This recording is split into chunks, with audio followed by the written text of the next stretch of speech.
नासाय कुरुदोदमं वीरनिर्वाण सत्पर्व सेवने सततं जनाः।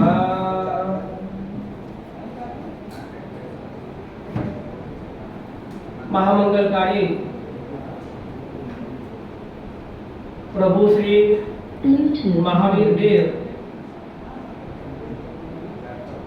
પોતાના અંતિમ આયુષ્યને જાણી સકલ સંગ ઉપર વિશેષ ઉપકાર કરવાને અર્થે જે 16 પ્રહરની પ્રભુજીએ દેશના ફરમાવી એ દેશનાની અનેક ઘણા બધા વિષયો ઉપર પ્રભુજીએ પ્રકાશ પાડ્યો હતો, જેમાંથી મુખ્ય જે અધ્યયન ઉત્તરાયધ્યન એ શબ્દનો અર્થ મહત્વનો છે, જેનો ઉત્તરમાં અભ્યાસ થાય એ કહેવાય ઉત્તરાધ્યન। લગભગ તમે બધાએ દેરાસરમાં જતા હો અને ત્યાં બોર્ડ લગાડેલું છે અને ત્યાં પણ અત્યારે અન્ય સ્થાને પણ આ પ્રવચનો પ્રારંભાયેલા હોય, એટલે કે ઉત્તરાધ્યન એટલે કે ઉત્તરમાં જેનો અધ્યયન થયું છે, એટલે કે જે ઉત્તર હોય, ઉત્તર એટલે ઉત્તર દિશા। પ્રશ્ન એ છે ઉત્તર શું છે? प्रश्न ए छे उत्तर શું છે?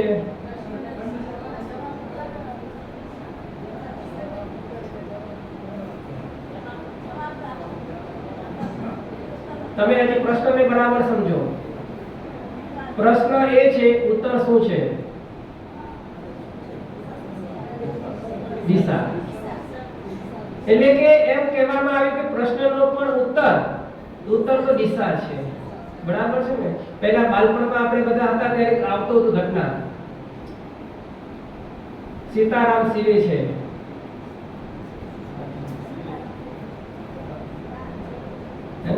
આવા ઘણા બધા ઉખાણા આપણે ત્યાં રમત ગમતમાં પૂછાતા હતા, જેનો અર્થ કહેવામાં આવે છે કે પ્રશ્નની અંદર જ જવાબ હોય, ફક્ત કહે છે કે શબ્દની થોડાક સમજણમાં અને ફેરફાર થાય એટલે ખ્યાલ આવી જાય। અહીંયા ઉત્તર એટલે કે પાછળ અવસ્થામાં, આપણે ઘણી વખત એમ કહેते ઉત્તરા અવસ્થામાં ધર્મ કરશો, બરાબર છે ને? ઉત્તર અવસ્થા કઈ કહેવાય? પાછળની એકદમ અંતિમ અવસ્થા હોય। અહીંયા પણ હવે પ્રભુજીએ અંતિમ અવસ્થાને પ્રાપ્ત કરતા એટલે કે પોતાનું નિર્માણનો સમય નજીક જાણ્યો અને હવે કહે છે કે 16 પ્રહરની દેશનાની પણ પૂર્ણાહુતિનું જે ભાગ આવી ચૂક્યું છે એ ભાગની શરૂઆત પ્રભુએ કરી, એટલે કે ઉત્તરાયધ્યન સૂત્ર, જેમાં આ પ્રકારના 36 પ્રકારના અધ્યયનો જે પ્રભુજીએ પ્રકાશ્યા છે તે આપણે સમયથી સાંભળીશું। અત્યારે 10 ને 10 થઈ છે અને આ તો કહેવાય કે આપણે અત્યારે 2 કલાક એટલે અત્યારે 12 વાગ્યા સુધી કોઈએ ઊભું થવાનું નથી। એટલા માટે અત્યારે 12 વાગ્યા પછી જે પ્રભુજીની સાક્ષી આપણે ઉત્તરાયધ્યન સૂત્રનું જે અત્યારે આપણે શ્રવણ કરીશું, ત્યારબાદ જે પણ સર્વમંગલ થાય ત્યારબાદ અહીંયાથી બધાને અક્ષત આપવામાં આવશે। આજે પહેલા પ્રભુજીને વધાવવાનો લાભ પણ પરિવારે જે લીધેલો છે એ મણીલાલભાઈના આજે જન્મ દિવસ નિમિત્તે ધનતેરસનો જન્મ દિવસ અને એની સાથે આજે પ્રભુજીને વધાવવાનો લાભ આ પરિવારે લીધેલો છે। પહેલા 4 પ્રભુજીને પરિવાર વધાવી લે અને પછી ક્રમશર આપણે બધાએ કહે છે કે તમારે બધાએ પ્રભુજીને અક્ષતે વધાવવાનો છે અને મનથી એક સંકલ્પ સાથે કે પ્રભુજી આપે તો અનંત ઉપકાર કરી અને જે દેશના આપી એનો અંશ અમે આજે સાંભળ્યો છે, એનાથી અમે કંઈક અમારા જીવનમાં ઉતારી અમારા જીવનને ધન્ય બનાવીએ, એની આપણે ભાવ સંકલ્પ સાથે પ્રભુજીને વધાવીશું। અહીંયા ઉત્તરાયધ્યન સૂત્રની એવા કહે છે કે પ્રભુજીને શરૂઆત કરી। ઉત્તરાયધ્યન સૂત્રના કુલ 36 અધ્યયન બતાવવામાં આવેલા છે। દરેક વિષય દરેક ઉપદેશ અલગ અલગ છે પણ સૂર એક જ છે અને આત્માની જાગૃતિ।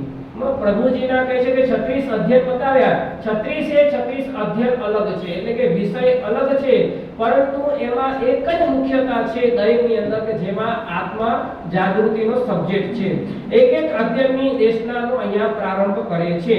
પહેલું છે વિનય અધ્યયન, જેની ગાથાઓ 48 છે। ઉત્તરાયધ્યન સૂત્રની અંદર 48 ગાથાનું આ વિનય અધ્યયન છે અને જેમાં કહેવાય છે કે જીન શાસનનું મૂળ અને એ કયું છે તો કે વિનય છે.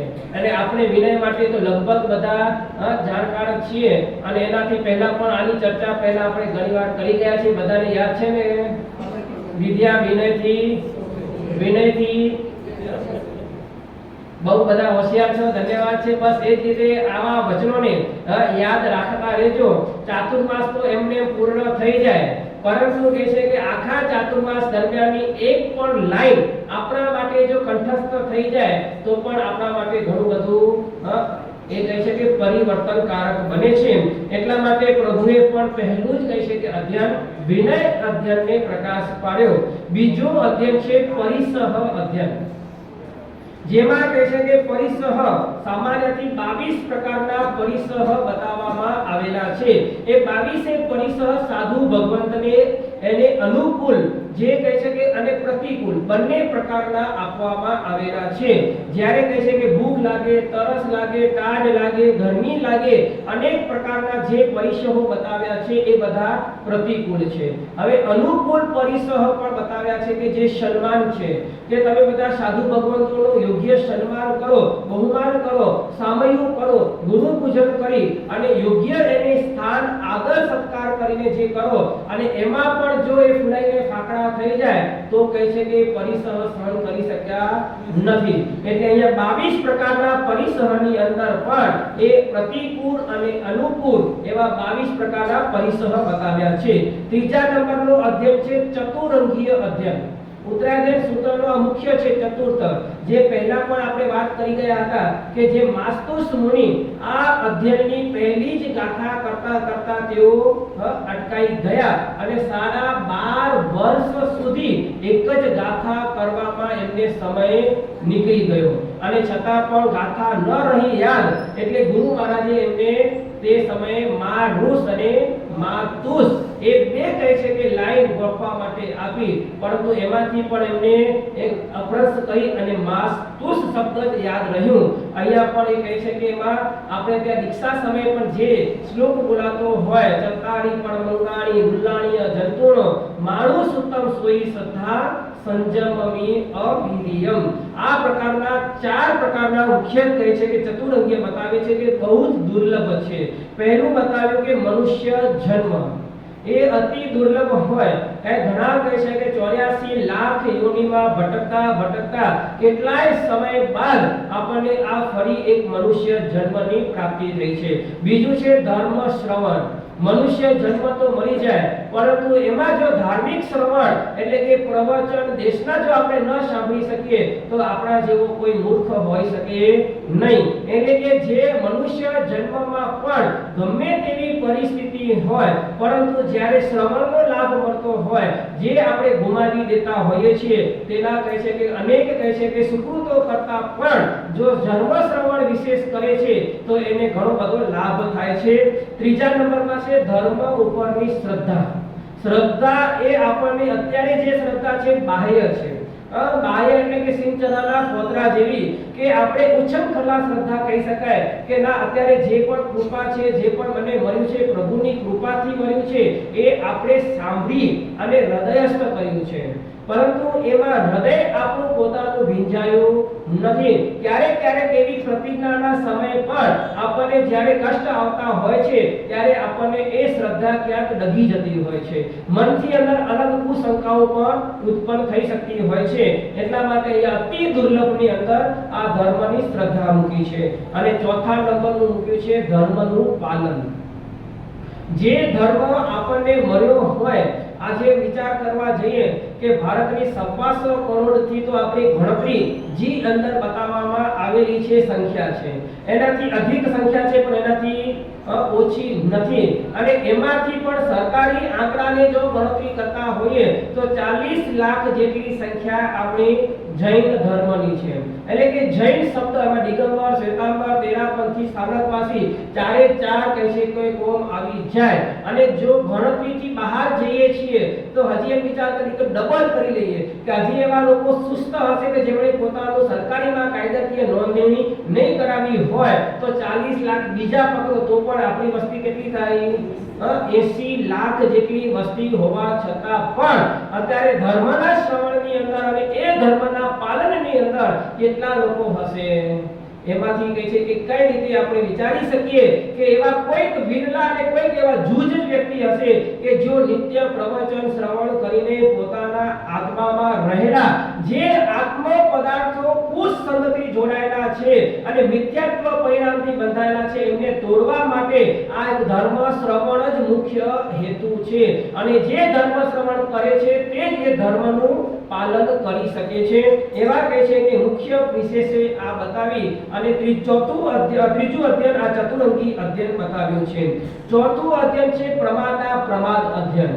પ્રમાદા પ્રમાદ આપણે પહેલા પણ એનો ખુલાસો યાદ છે? ભૂલી ગયા?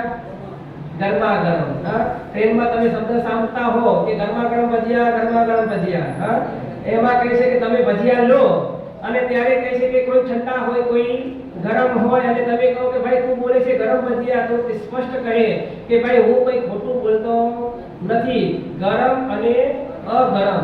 અહીંયા પણ એ જ રીતે કહેવામાં આવ્યું છે કે પ્રમાદા પ્રમાદ અધ્યયન કે જીવો કહે છે કે પ્રમાદથી પણ વિશેષ અપ્રમાદની સેવાનું કાર્ય એનું પ્રભુજીએ વિશેષ તરીકે અર્થ બતાવ્યો કે પરલોકમાં તમારું ધન નહીં પરંતુ તમે બાંધેલા કર્મો જ તમારી સાથે આવવાના છે.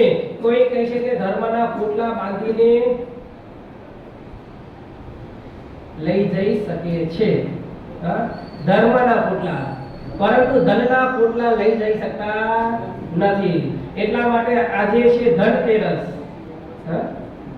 અને આજે ધનતેરસ શબ્દ પણ એ અપભ્રંશ થયો છે.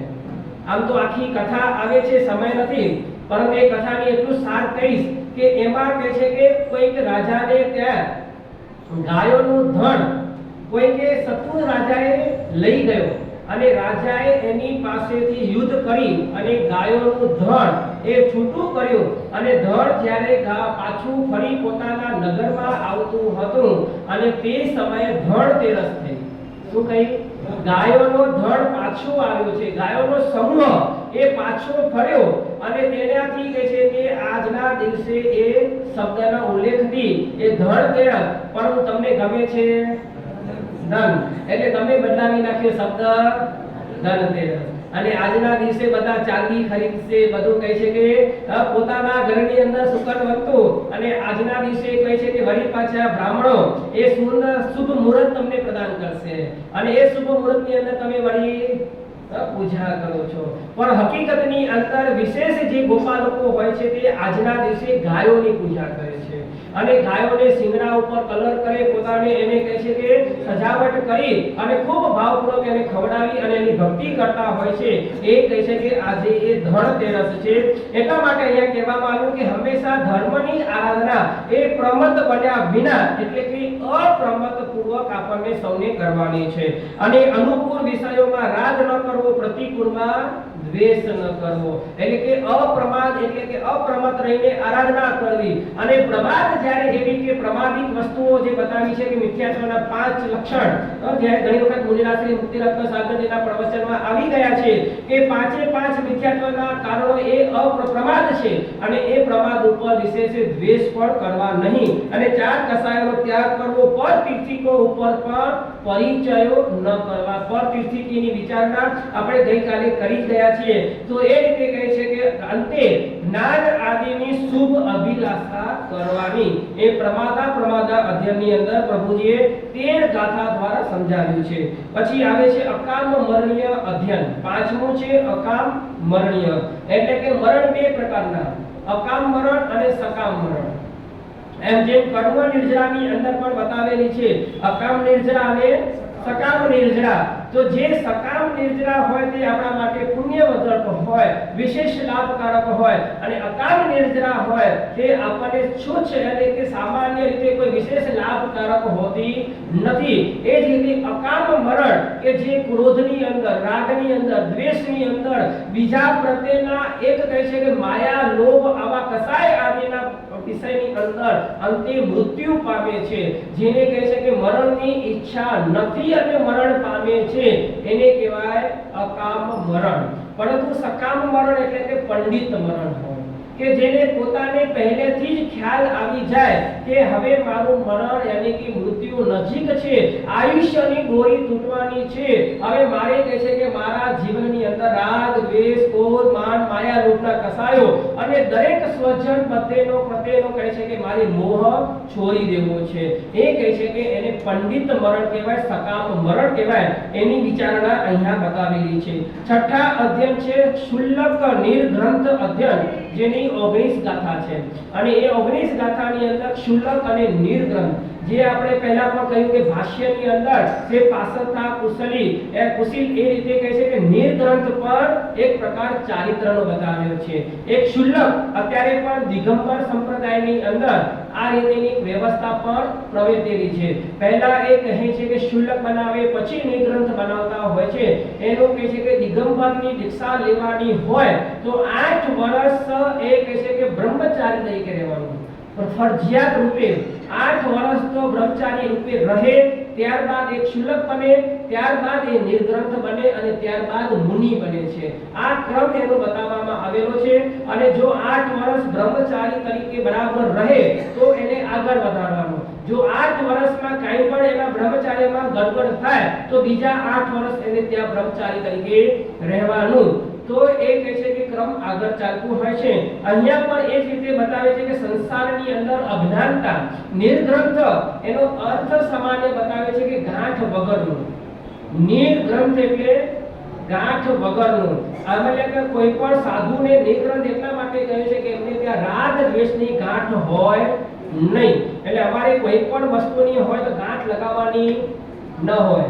તમારે એટલે કે અમારે કોઈ પણ વસ્ત્રની અંદર પહેરતા કે કપડા બાંધતા કે ચોરપટો બાંધતા જે પણ અમારી એમાં ગાંઠ હોય નહીં. એ રીતેની કહે છે કે કડી બાંધવાની હોય કે જેથી કરીને ગાંઠ ન હોય પરંતુ એક કપડું સચવાઈ રહે એ વ્યવસ્થા છે. અમે ઓગું બાંધીએ કે ચરવલા બાંધીએ, તમારામાં છે ને ગાંઠ ન હોય. તમારે ગાંઠ બાંધવા માટે શું છે? 2 છેડા જોઈએ. પરંતુ કહે છે કે સાધુ ભગવંતોને 2 છેડા હોય નહીં. કારણ કે 2 છેડા હોય ત્યારે જ કહે છે કે ઝઘડો થાય, રાગ દ્વેષ 2 છેડા થાય. એટલે કે સાધુઓને એક છેડેથી જ કાર્ય કરવાનું હોય એવી ક્રિયા એ નિર્ગ્રંથની અંદર બતાવી છે. અને અહીંયા કહીશું કે સ્વજનના મમત્વનો ઉચ્છેદ કરે છે, પોતાના આત્માને ભાવનાથી ભાવિત બનાવે છે અને તે લોકો સૌને સુખ પ્રિય બને છે, દુઃખ અપ્રિય બને છે, માટે કોઈની હિંસા ન કરવી. એ કહે છે કે મુખ્ય એ નિર્ગ્રંથ તરીકેની વ્યાખ્યા બતાવી છે. અને વિશેષ એ કહે છે કે શુલ્લક એટલે કે જ્ઞાનની આરાધના.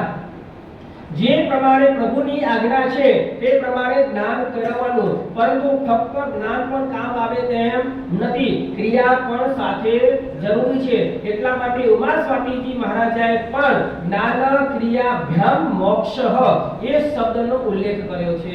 મોક્ષ જેના દ્વારા થશે તો કે જ્ઞાન અને ક્રિયા જ્યારે 2 સાથે ચાલશે. ફક્ત જ્ઞાન હશે તો પણ નહીં ચાલે અને ફક્ત ક્રિયા હશે તો પણ નહીં ચાલે. આજે આપણા બધામાં કહે છે એક વિસ્તારતા આ જ રહી ગઈ છે કે આપણે બધા વ્યવહારને પકડી એટલે કે ક્રિયાને પકડી છે, અને જે પણ તીર્થિકો છે એ બધાએ નિશ્ચયને પકડ્યો છે, ત્યાં ક્રિયા નથી પકડી. એટલા માટે બંને જેના કહે છે કે સંસારના ભમ્યા કરવાના છીએ. એટલે આપણને પોતાને કહે છે કે ખૂબ કહે છે કે સમજવા સાથે જ્ઞાન ક્રિયા સાથે જોડાઈ અને આપણને આરાધના કરવાની છે. 7મો છે ઔરભ્રિય અધ્યયન. એમાં કહે છે કે નિર્ગ્રંથ પર્વના પ્રકારના 5 દ્રષ્ટાંતે સમજાવ્યા છે. 5 પ્રકારના દ્રષ્ટાંતની અંદર નિર્ભ્રિય એને કહેવામાં આવે કે પહેલું દ્રષ્ટાંત ઘેટાનું બતાવ્યું છે.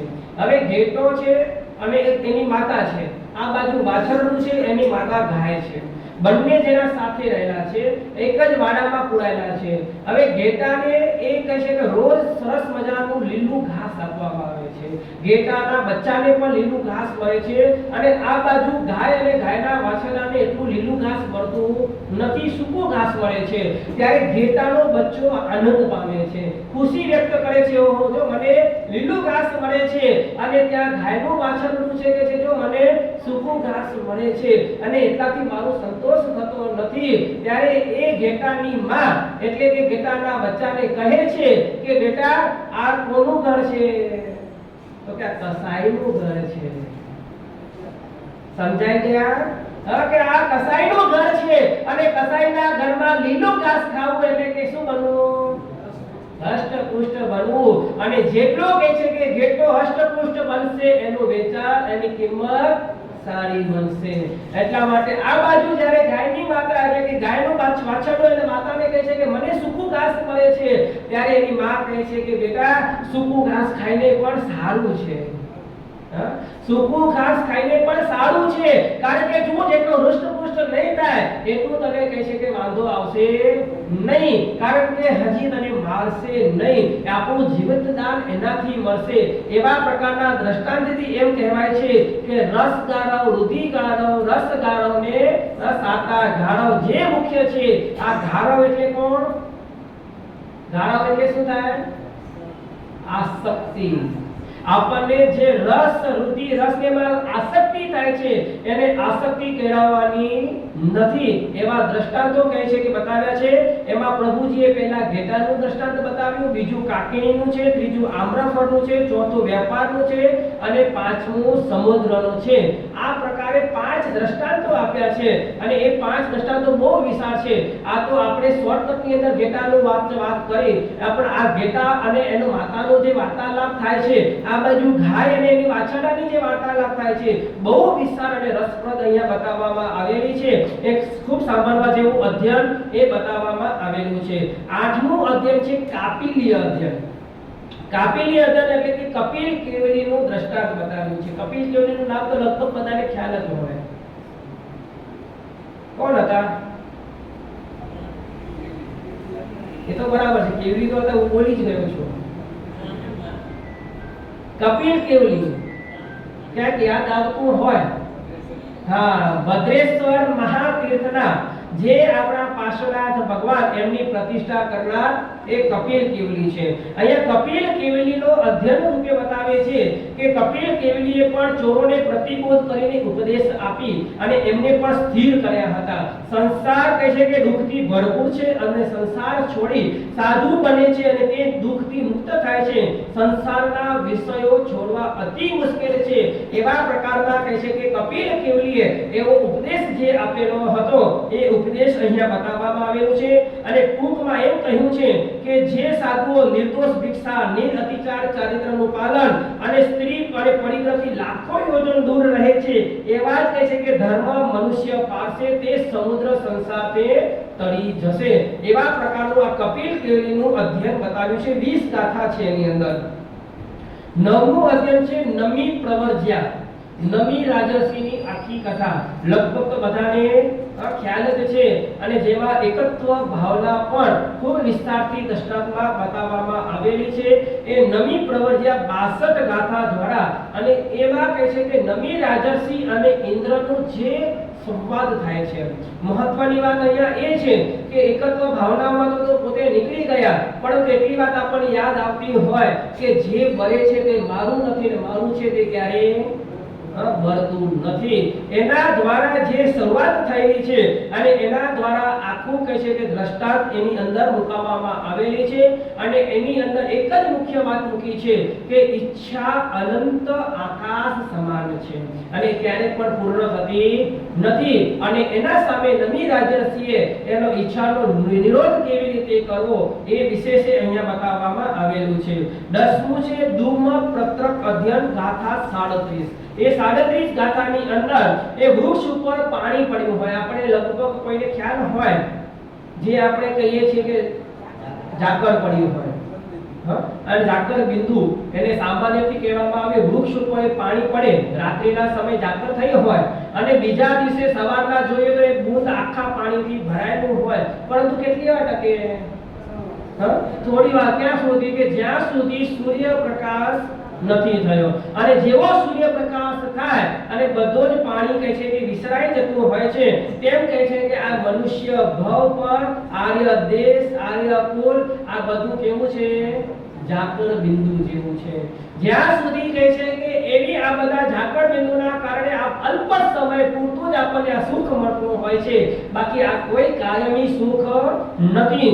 એના વિશેની વિશેષ બતાવી અને અંતે કહેવામાં આવ્યું કે જેમ ગોયમ એટલે કે પ્રભુજી હંમેશા ગૌતમ સ્વામીને ગોયમ શબ્દથી સંબોધન કરતા અને કહ્યું કે સમયમ ગોમય માપમાય, કે હે ગૌતમ સમયનો પર પ્રમાદ ન કરીશ. અને એ રીતે કહ્યું કે ક્ષણિક એવા સુખની પ્રાપ્તિને માટે તું કેટલું બધું દોડે છે, તું કેટલું કહે છે કે તારા શરીરને કષ્ટ આપે છે અને તું કેટલાય કર્મો બાંધી આત્માને તું ભારે બનાવે છે, એનાથી થોડોક જાગૃત થા. આ સુખ કાયમી નથી અને એના માટે કહે છે કે સારા આચરણની એક વ્યવસ્થા આ ધૂમ પત્રક દ્વારા બતાવેલી છે. 11મા અધ્યાયની અંદર બહુશ્રુત પૂજા, બહુશ્રુત પૂજા એની 32 ગાથાની અંદર બતાવી છે કે બહુશ્રુત એટલે કે જે જ્ઞાન વાળા છે. અહીંયા કોઈ વ્યક્તિગત નામ નથી આપ્યું, પરંતુ જે બહુશ્રુત વાળા હોય એવા જે શ્રુત જ્ઞાની ભગવંતો છે એના કહે છે કે અભિમાન, ક્રોધ આદિ 5 વિદ્યાના દુશ્મનો છે. જે અભિમાન, આદિ, ક્રોધ, માન, માયા અને આ લોભ એ કહે છે કે વિશેષ જ્ઞાન પ્રાપ્તિના અભિમાનના એ દુશ્મન છે. ગંભીરતા, સંયમ અને 8 ગુણો એ વિદ્યા પ્રાપ્તિના સહાયક છે. ક્રોધ, ઝઘડા વગેરે 14 લક્ષણો અવિનયના સૂચક છે અને નમ્રતા અને સ્થિરતા એ વિદ્યા પ્રાપ્તિના 15 લક્ષણો છે. એ રીતે અલગ અલગ રીતે એને ખૂબ કહે છે કે જ્ઞાન પ્રાપ્તિ કઈ રીતે આપણને સરળ થાય એના લક્ષણે વિશેષે અહીંયા બતાવવામાં આવેલું છે. એ જે વ્યક્તિ હોય તે જ બહુશ્રુત કહી શકાય છે. એટલે કે અહીંયા કોઈ વિશેષ જ્ઞાનની પ્રાપ્તિ હોય કે 10 પૂર્વનો અભ્યાસ કર્યો હોય, 14 પૂર્વનો અભ્યાસ કર્યો હોય કે વિશેષ કોઈ શ્રુત જ્ઞાનની પ્રાપ્તિ કરી હોય તો એવા લોકોને અહીંયા બહુશ્રુત કયા છે. પરંતુ બહુશ્રુતને માટે પણ જેના 5 લક્ષણો 15 લક્ષણો જે હોવા જોઈએ તે પણ અહીંયા જાણવા આપેલા છે. બહુશ્રુત આત્માઓ શંખમાં રહેલા દૂધ જેવા, શ્રેષ્ઠ અશ્વ જેવા અને 16 ઉપમાઓ પર આપવામાં આવેલી છે. એટલે કે 15 ઉપમા, 10 ઉપમા, 16 ઉપમા અને 8 ઉપમા એ રીતે બહુશ્રુતની અલગ અલગ ઉપમા અહીંયા આપેલી છે. અહીંયા 12મું અધ્યયન હવે કહે છે કે 47 ગાથાનું હરિકેશીય, લગભગ હરિકેશીનો દ્રષ્ટાંતો જાણતા જ હશો કે જે કહે છે કે હરિકેશીના દ્રષ્ટાંતના માધ્યમથી ઉચ્ચ કુળ અને નીચ કુળ આપણને ઘણી વખત એમ કહેવામાં આવતું હોય કે ભગવાન આદિ નીચ કુળમાં જન્મ લેતા નથી. એ શા માટે?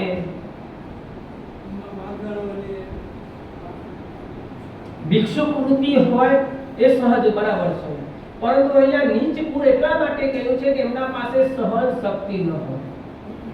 નીચ કુળના વ્યક્તિઓની પાસે સહન શક્તિ બહુ જ અલ્પ હોય અને ત્યારે અહીંયા કહે છે કે 63 સલાકા પુરુષોને નીચ કુળમાં જન્મ લેવાની ના પાડી છે, બાકી કોઈ પણ બીજાને ના પાડી નથી. કારણ કે 63 સલાકા પુરુષોની અંદર વિશેષ ક્યાં ને ક્યાં કર્મ સાથે એમને પ્રતિઘાત કરવો પડે છે અને જ્યારે પ્રતિઘાત કરવા માટે, કર્મ સાથે લડવા માટે એ કહે છે કે ખુમારી જોઈએ. અને આજે એ ખુમારી સામાન્ય કહે છે કે નીચ કુળની અંદર મળતી નથી. પરંતુ અહીંયા હરિકેશી અધ્યયનની અંદર હરિકેશી મુનિનો વિસ્તૃત દ્રષ્ટાંત આપ્યો જ છે, પરંતુ એની સાથે પણ એમ કહેવામાં આવ્યું કે નીચ કુળના વ્યક્તિ પણ દીક્ષા લઈ ધર્મને પાળી અને ઉત્તમ એટલું મોક્ષને પણ પ્રાપ્ત કરી શકે છે.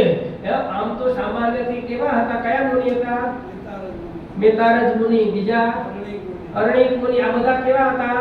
એ નીચ કુળની અંદર જન્મેલા અને બધાને કહે છે કે કસોટી જબરદસ્ત આવેલી છે. આજે કોઈ સામાન્ય કસોટી આવી નથી, પરંતુ ત્યાં વળી પાછો કોઈ પ્રશ્ન કરતો હોય છે કે આપણે પહેલા કહ્યું કે સહન શક્તિ કરવા માટે નીચ કુળમાં એટલી તાકાત નથી, તો આ મેતારાજ મુનિને કઈ રીતે સહન શક્તિની તાકાત મળી? આ તો નીચ કુળની અંદર જન્મેલા હતા. મેતારાજ મુનિને શું થયું હતું? અંતે શું કરાયું હતું?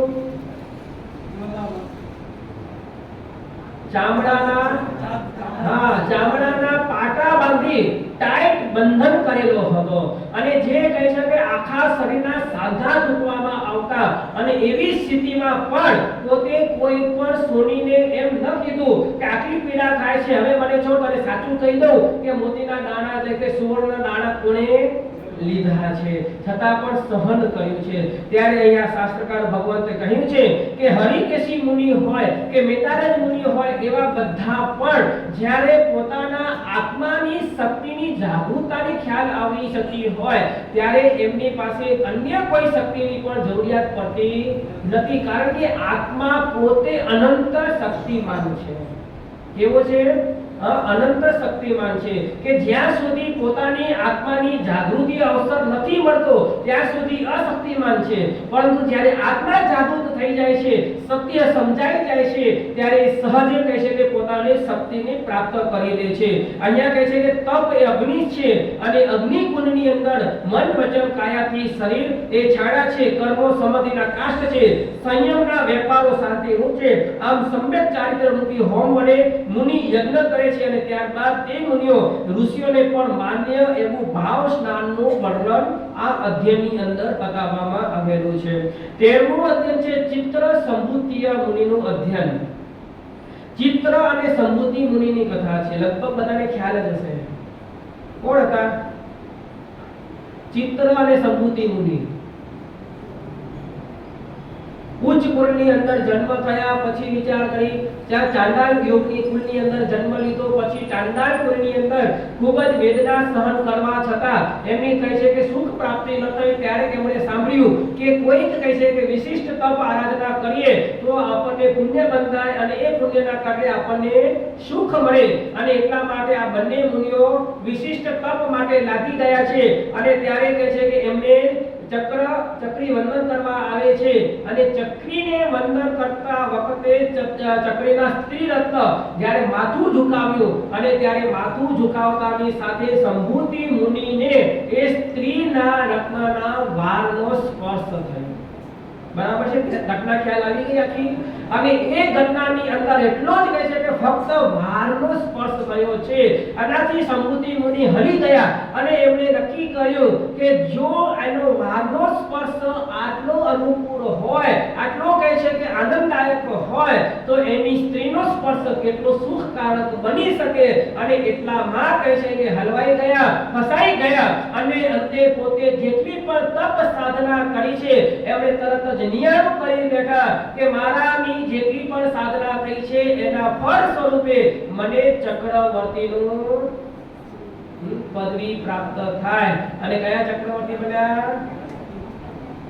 બ્રહ્મદત્ત ચક્રવર્તી બન્યા. અને હંમેશા કહેવામાં આવ્યું છે કે જે નિયાણું કરે એ અવશ્ય મળીને નરકે જાય. અને બ્રહ્મદત્ત ચક્રવર્તી હતા એટલા માટે ચક્રવર્તી તો 6 ખંડને જીતવા માટે જેટલું કહે છે કે યુદ્ધ અને હિંસા કરવી પડતી હોય, અને અંતે કહે છે કે મને મૃત્યુ બ્રહ્મદત્ત ચક્રવર્તી મૃત્યુ પામીને 7મી નરકે ગયા. અને જે ચિત્રમુનિ હતા એ કહે છે કે દેવલોકમાં ગયા અને ત્યાંથી મોક્ષે પધાર્યા. એની કહે છે કે ચિત્ર અને સંભૂતિ મુનિની કથાની અંદર આ બંનેનો સંવાદ ચાલે છે. આપણે જે ઘટના કહી તે પાછળની કહી છે, પરંતુ સંભૂતિ મુનિ જ્યારે પાછા એ નિયાણું કરી બેઠા છે તે સમયે ચિત્રમુનિ એને ખૂબ સમજાવે છે કે ભાઈ તમે હજી પાછા ફરી જાઓ, નિયાણું બાંધેલું છે, તમે પ્રાયશ્ચિત લઈ લો અને પાછા ફરી જાઓ. પરંતુ સંભૂતિ મુનિ પાછા ફરવા માટે તૈયાર થતા નથી. અને અંતે કહે છે કે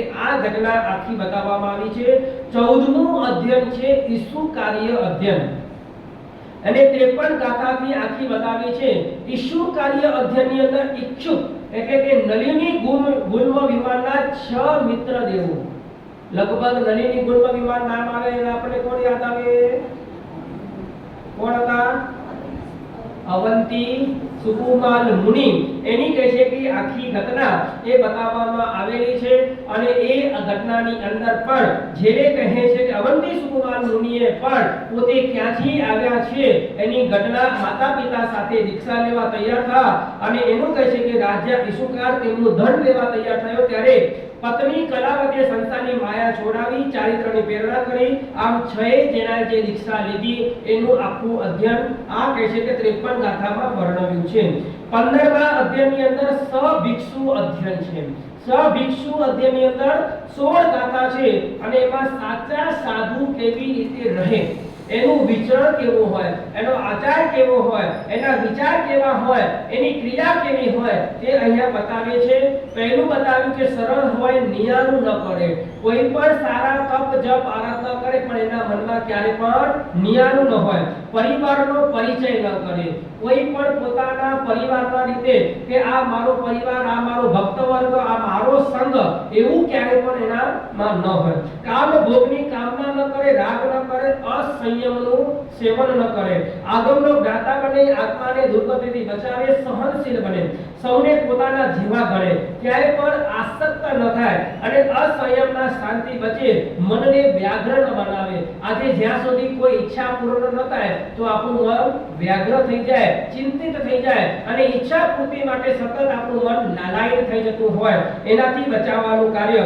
સત્કરાની ઈચ્છા પણ કરે નહીં કે લોકો મારું સારું સન્માન કરે, મારું કોઈ બહુમાન કરે, મારા માટે કોઈ કહે છે કે સારા આયોજનો કરે, એવું એને ક્યારે પણ મન હોતું નથી. વ્રતનું સુંદર પાલન કરે, ઉત્કૃષ્ટ તપ કરે, નિરંતર આત્માની સમીપમાં રહે અને આત્માના ચિંતન ભાવના ચાલતું રહે. અષ્ટાંગ વિદ્યાથી પોતાનું પેટ ન ભરે. અષ્ટાંગ વિદ્યા જે બતાવવામાં આવી હતી કલ્પસૂત્રની અંદર પણ પરમાત્માના જન્મ કલ્યાણ પહેલા એ કહે છે કે ચોથા વ્યાખ્યાનની અંદર અંતિમ ભાગની અંદર અષ્ટાંગ વિદ્યા બતાવવામાં આવી છે કે જે અલગ અલગ રીતે નિમિત્તક હોય એ અષ્ટાંગ વિદ્યાનો જાણકાર હોય અને એનાથી દરેકને એને ખ્યાલ આવી જતી હોય કે હવે શું બનવાનું છે. રાજા વગેરેની ક્યારે પણ પ્રશંસા ન કરે. બીમારીમાં સ્વજનોને યાદ ન કરે. વસ્ત્ર પાત્ર ગ્રસ્તનો આદિનો પરિચય ન કરે. અજ્ઞાનતામાંથી ભિક્ષા ગ્રહણ કરે. કોઈ પણ કહે છે કે પોતાના પરિચય વાળો, પોતાના નજીકમાં આવેલા એ કહે છે કે ક્યારે પણ એમના ઘરે ગોચરી પણ ન જાય અને ભિક્ષામાં જે પણ કહે છે કે મળી હોય એ બધા સાધુઓને વહેંચણી કરે અને એમાં કોઈને પીડા ન પહોંચાડે, શત્રુ રહે, મિત્ર રહિત બને અને જીતેન્દ્રિય બની અને સર્વ પાપોથી મુક્ત બની અને સંયમ માર્ગની અંદર વિચરે, એવું કહે છે કે આ 16 ગાથાનું અધ્યયન બતાવ્યું છે. 16મું અધ્યયન છે બ્રહ્મચર્ય ભુક્તિ. બ્રહ્મચર્ય ભુક્તિ અહીંયા કહે છે કે વિશેષ પ્રકારે મન ભુક્તિ, વચન ભુક્તિ અને કાય ભુક્તિ, એની સાથે સાથે એના બ્રહ્મચર્યના 3 આલાવા બતાવ્યા છે. જેટલા પણ અહીંયા 36 અધ્યયન બતાવ્યા એમાંથી મુખ્ય અધ્યયન અહીંયા બ્રહ્મચર્યને એટલા માટે લીધું છે કે એને વિશેષ તરીકે હજી એની અંદર આલાવા મૂક્યા છે અને દરેકે અલગ અલગ ગાથાઓની 17 ગાથાઓ મૂકી છે અને એની સાથે અહીંયા બ્રહ્મચર્યની વિશે આમ તો બ્રહ્મચર્યની 9 વાળ લગભગ કોઈને ખ્યાલ હશે કે બ્રહ્મચર્યની 9 વાળ બતાવવામાં આવેલી છે કે એ રીતે જેમ કહે છે કે લક્ષ્મણ રેખા તો લગભગ ખબર છે ને કે એ ચોકને આવે છે ને, હા, એ સીતાવાળી લક્ષ્મણ રેખા હતી અને અત્યારે દરેક ઘરની અંદર પણ લક્ષ્મણ રેખા હોય જ છે. હવે તમે બધા સમજી જજો, ખુલાસો નથી કરતો. ચોકને છોડીને બીજી બધી ઘણી બધી લક્ષ્મણ રેખા છે.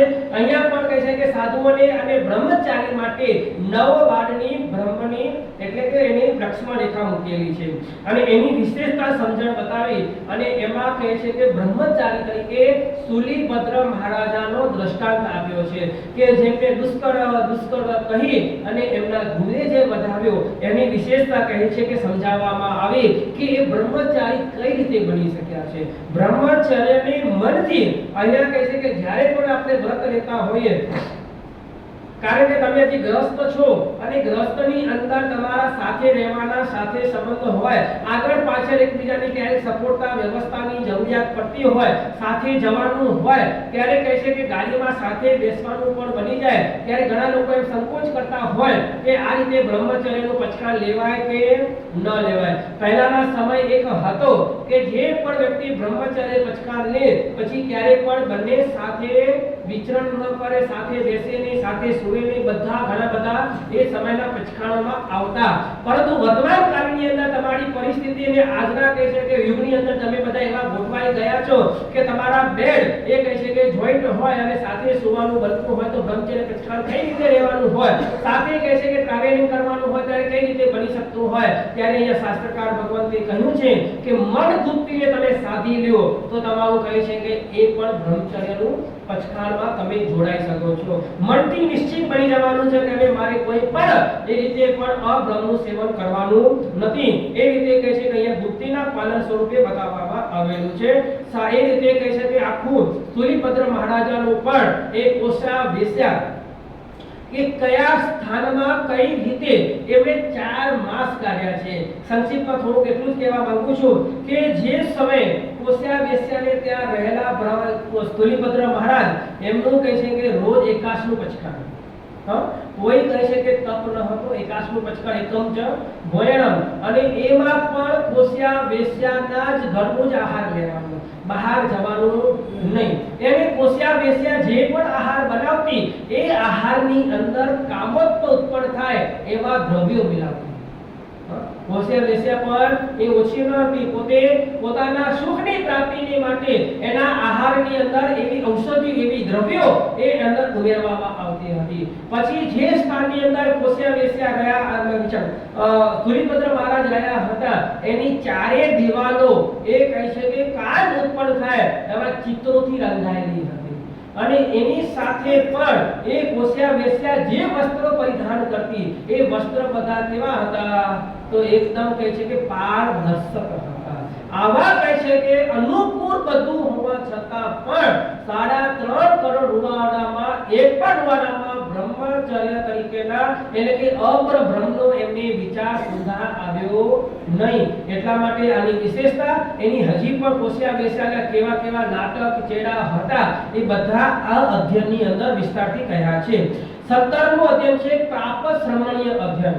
પાપ શ્રમણીય અધ્યયન એટલે કે જે દીક્ષા લીધા પછી શિથિલ બની જાય છે, કોઈ કાળના પ્રભાવે થતો હોય, કોઈ દ્રવ્ય ક્ષેત્ર કાળ અને ભાવ બધાનો કોઈને કોઈ અનુસાર થતું હોય, અને જેટલા કહે છે કે જેના માટે કહેવામાં આવ્યું હોય કે દીક્ષા લઈને ખાઈ પીને સોઈ જતો હોય, ખાલી કીધું હોય કે ખાતા પીતા માટે જ દીક્ષા લીધી હોય, ગુરુની કાળજી લેતા ન હોય, પરમાત્માની ભક્તિ કરતા ન હોય, અને અજ્ઞાનતાથી એનું કહે છે અન્ય લોકોનો પણ તિરસ્કાર કરતો હોય, ક્રોધથી ધમધમતો હોય, વસ્ત્ર પાત્ર ભગવું બધું કહે છે કે ભેગું કરવાનું, એકઠું કરવાનું ઈચ્છા હોય, પરિલેડ પરિમાર્જન કરવાના કોઈ ભાવ ન હોય, સદાચાર સેવન ન કરતો હોય, એક સ્થિર કહે છે કે બેસી શકતો ન હોય, હાસ્ય અને વિકથા કરતો હોય, એવા કહે છે કે બધા પાપ શ્રમણીય કહેવામાં આવેલા છે. અને એમાં કહે છે કે એવા લોકો કઈ રીતે એ પોતે પાપમાં વિશેષે રહી અને કેટલા કર્મ બાંધીને એ કહે છે કે પરલોક નહીં પરંતુ કહે છે કે કઈ ગતિમાં કહે છે કે નરક આદિ ગતિની અંદર એ જીવ પછડાઈ પડે છે, એની વિચારણા અહીંયા બતાવી છે. અને એની સાથે પણ કહ્યું છે કે જે લોકો ઉત્તમ કહે છે કે સાધુ જીવન જીવે છે એ આચારથી અને કહે છે કે શિથિલાચાર છોડીને ઉત્તમ આચરણ કરતો હોય તો એ લોક અમૃતને જેમ પૂજાય અને સ્વર્ગને પણ પ્રાપ્ત કરે છે. 18મું છે સંયત્ય અધ્યયન, જેની કહે છે કે 54 ગાથા છે. અને અહીંયા સંજય મુનિને રાજા સંજયને ગર્દભાલી મુનિએ એને કહે છે કે આખો ઉપદેશ આપ્યો તેની વિચારણા બતાવી છે. આમ તો લગભગ ગર્દભીલ રાજાની કથા ગુરુદેવ ખૂબ જ કહેતા હોય છે. એના લગભગ કહે છે કે શિબિરનો જ્યારે પણ સાહેબજીનો સબ્જેક્ટ હોય ત્યારે ગર્દભીલ રાજાની કથા આવી અધાવસી કથા એ આખી ખૂબ કહે છે કે આમ કહે છે કે સાંભળવામાં ખૂબ રોચક કથા છે અને જ્ઞાનવર્ધક કથા છે અને ગુરુદેવનો ખૂબ જ પ્રિય વિષય છે. અને જ્યારે ગુરુદેવ પણ આ વિશે બોલતા હોય એટલે આપણને એમ લાગે કે ગુરુદેવ પણ નાના બની ગયા હોય. એમની કહે છે કે એવી ભાષા અને શૈલી છે ખરેખર આપણે સાંભળતા રહીએ. આ ઘટના અહીંયા પણ એમને બતાવેલી છે. અને ત્યારે ગર્દભાલી મુનિએ એની કથાને આખી સંજયને કેવી રીતે રાજા સંજયને દીક્ષા આપે છે અને એનો ખૂબ મજાનો અહીંયા વાર્તાલાપ આપેલો છે. મિથ્યાત્વની પ્રવૃત્તિથી જીવ દુર્ગતિમાં જાય છે અને જ્યારે સમ્યક પ્રવૃત્તિથી જીવ દેવગતિમાં જાય છે. એની ખૂબ કહે છે કે આસ્તિક નાસ્તિકનું પણ સમ્યક દર્શન, સમ્યક જ્ઞાન, એની સાથે મિથ્યાત્વ એનું ખૂબ કહે છે કે સામે પરિમાર્જન કર્યું છે. એકબીજા સામે જ્યારે આપણે ડિબેટ કરતા હોઈએ, ક્યાંક ક્યાંક ડિબેટની અંદર સાંભળતા હો છો, આજે તો કહે છે કે દરેક મોદી હોય કે એમાં દરેકની ડિબેટોની ચર્ચા તમે ટીવી ઉપર સાંભળો, પણ આ કથાની અંદર પણ સરસ મજાની એવી મિથ્યાત્વ અને સમ્યક્ત્વની દિવ્યતા આપી છે. ક્યાંક કહે છે કે સમ્યક્ત પરંપરા અને ક્યાંક મિથ્યાત્વની પરંપરા કઈ રીતે આપણને કહે છે કે સજાડે છે એની આખી ઘટના એની અંદર આપેલી છે. 19મું અધ્યયન છે મૃગા-પુત્રીય અધ્યયન, જેની કહે છે કે 99 ગાથા છે. અને આ 99 ગાથાની અંદર મૃગા-પુત્રાને જાતિ સ્મરણ જ્ઞાન થાય અને ચારિત્ર લેવાની ઈચ્છા થાય છે. અને પણ ચારિત્ર લેવા માટે એના માતા પિતા પરમિશન આપતા નથી. અને ત્યારે એ મૃગા-પુત્રએ પોતાના માતા પિતાને કઈ રીતે સમજાવીને દીક્ષા લે છે એની આખી કહે છે કે વિચારણા કહી છે. અને એમ કહે છે કે મારા જીવે ભૂતકાળની અંદર અનંતી વાર કયા કયા પાપોના કારણે મારા જીવે એટલે કે મારા આત્માએ કેટલી વેદનાઓ સહન કરી છે એનું કહે છે કે આખું વિસ્તારથી સમજાવવામાં આવેલું છે. જે આપણને કહેવામાં આવે કે નરક ગતિમાં સાતે સાત નરક ગતિમાં આપણે ગયા છીએ. એ સાતે નરકની અંદર કહે છે કે ત્રણેય પ્રકારની વેદના બતાવવામાં આવેલી છે. પરમાધામ કૃત વેદના, ક્ષેત્ર કૃત વેદના અને પરસ્પર કૃત વેદના. આ ત્રણ વેદના મારા આત્માએ સહન કરી છે. મને ખબર છે કે મારા આત્માએ કેવી પીડા સહન કરી છે. બળબળતી રેતીમાં હું ગુંજાયો છું. અત્યારે સિંગની જ્યારે વાત આવતી હોય અને તમે બધા સિંગ ખાવાની મજા આવતી હોય તો સિંગ કેવા ગુંજાતા હોય છે ખબર છે ને? જેમ કહે છે કે તેલ ઉપરતું હોય અને તેલના પરપોટા નીકળતા હોય ને એવા કહે છે કે ધૂળના પરપોટા નીકળતા હોય એવા ધૂળની અંદર આ સિંગ ગુંજાતી હોય છે. અને તે પછી આપણે ખાઈને આનંદની પ્રાપ્તિ કરતા હોઈએ છીએ. એમ કહેતા હોય છે કે આ આત્મા પણ એવી રીતે આખા રેતીમાં આપણે ગુંજાયા છીએ. રેતીની વેદના સહન કરી છે. કરવટથી કપાયા છીએ, વિંટર કાંટાથી વિંધાયા છે, યંત્રમાં પીડાયા છે, ભાલાથી ભોંકાયા છે. અને એ રીતે કહી અને એવી નરકની વેદનાઓની વાત અહીંયા જે બતાવવામાં આવેલી છે ખરેખર જ્યારે આપણને સમજાવી સાંભળીને એમ થાય કે આપણા જીવે આટલું બધું સહન કર્યું, હજી આપણને સહન કરવું પડશે. અને હજી જો આપણે એમાંથી મુક્ત નહીં થઈએ, હજી જો આપણે એને સહન કરવાની તાકાત તો ભલે હોય, એ આત્મા છે એને કરવું પડે છે, પરંતુ મારે એવી ક્રિયા શા માટે કરવી કે મારે આના આત્માને આવું બધું કષ્ટ સહન કરવા પડે એની વિચારણા કરી અને માતાજી પાસે આવી ઘોર વેદનાઓનો અહીંયા પરિચય બતાવી અને અંતે કહે છે કે મૃગા-પુત્રએ માતાજીની આજ્ઞા લઈ ચારિત્ર લઈ અને મોક્ષને પામ્યા છે. એ ખૂબ વિસ્તારથી રોચક આ કહે છે કે આખી નરકની ઘટના બતાવેલી છે. અને એની અંદર જેને કહે છે કે સાંભળીને આપણા રૂવાડા ખડા થઈ જાય, એક રૂવાડો આપણે ઊભો થઈ જાય કે કેવી જબરદસ્ત વેદના આપણા આત્માએ પૂર્વમાં સહી છે અને હજી પણ સહેવાના બધા ભૂલી ગયા છે. એટલે કે હજી પણ આપણે સુધરવા માંગતા નથી. ખરેખર એના માટે કહે છે કે આ અધ્યયન 20મું અધ્યયન છે મહાનિગ્રંથીય અધ્યયન. અહીંયા કહે છે કે સૈનિક મહારાજાના સાથે અનાથી મુનિનો વાર્તાલાપ છે. એ મહાનિગ્રંથીય અધ્યયન છે. પહેલા હતું નિર્ગ્રંથ અધ્યયન અને અહીંયા છે મહાનિગ્રંથ અધ્યયન. અને ત્યારે સૈનિક મહારાજા અને અનાથી મુનિનો વાર્તાલાપ કે સૈનિક મહારાજા પ્રશ્નો પૂછે છે, અનાથી મુનિ એને જવાબ આપે છે. સૈનિક મહારાજા એને કહે છે કે હું તારો નાથ છું, તું મારી અંદરમાં આવી જા. અને ત્યારે અનાથી મુનિ કહે છે કે સૈનિક રાજા તમે કોના નાથ છો? તમે તમારા આત્માના પણ નાથ નથી, તું તારો આ નાથ નથી તો મારો નાથ ક્યાંથી બનવાનો છે? અને જે એની વાર્તાલાપની શરૂઆત થતી હોય છે અને ત્યારે કહે છે કે સ્વર્ગ, નરક, સુખ, દુઃખ અને એની ખૂબ કહે છે કે વિચારણા આ અનાથી મુનિ અને સૈનિક રાજાની કથામાં બતાવવામાં આવેલી છે. અને અંતે કહે છે કે અનાથી મુનિના વિશેષ કહે છે કે વાર્તાલાપ કરી અને સૈનિક મહારાજા સમ્યક્ત્વની પ્રાપ્તિ કરે છે. એટલે કે સમ્યક્ત્વની પ્રાપ્તિ કરવા માટે પણ કોઈક વિશિષ્ટ ઉપકારની તત્વની અહીંયા સર્વ વિશેષ વાત બતાવી છે. અને એ રીતે કહે છે કે અનાથી મુનિ પણ એ કહે છે કે એ જ ભવે એ મોક્ષને પ્રાપ્ત કરે છે. એની ઘટના 21મા અધ્યયનની અંદર સમુદ્ર પાલીય અધ્યયન થયું છે અને 24 ગાથા છે. સમુદ્ર પાલીય અધ્યયનની અંદર બતાવે છે કે વધ લઈ જવાતા ચોરને જોઈ વિરાગી બનેલા સમુદ્ર પાલે રાજાએ દીક્ષા ગ્રહણ કરી હતી.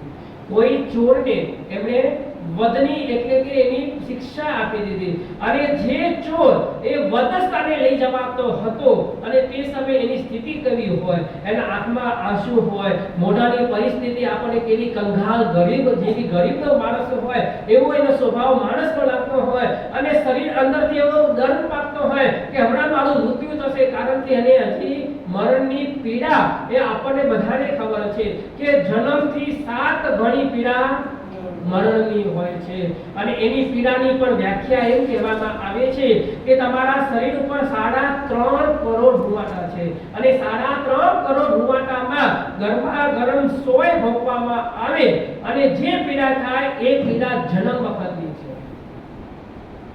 સમજાય ગયું? એ પીડા કઈ છે? જન્મ વખતની છે. એનાથી 7 ગણી પીડા એ મૃત્યુ વખતની છે.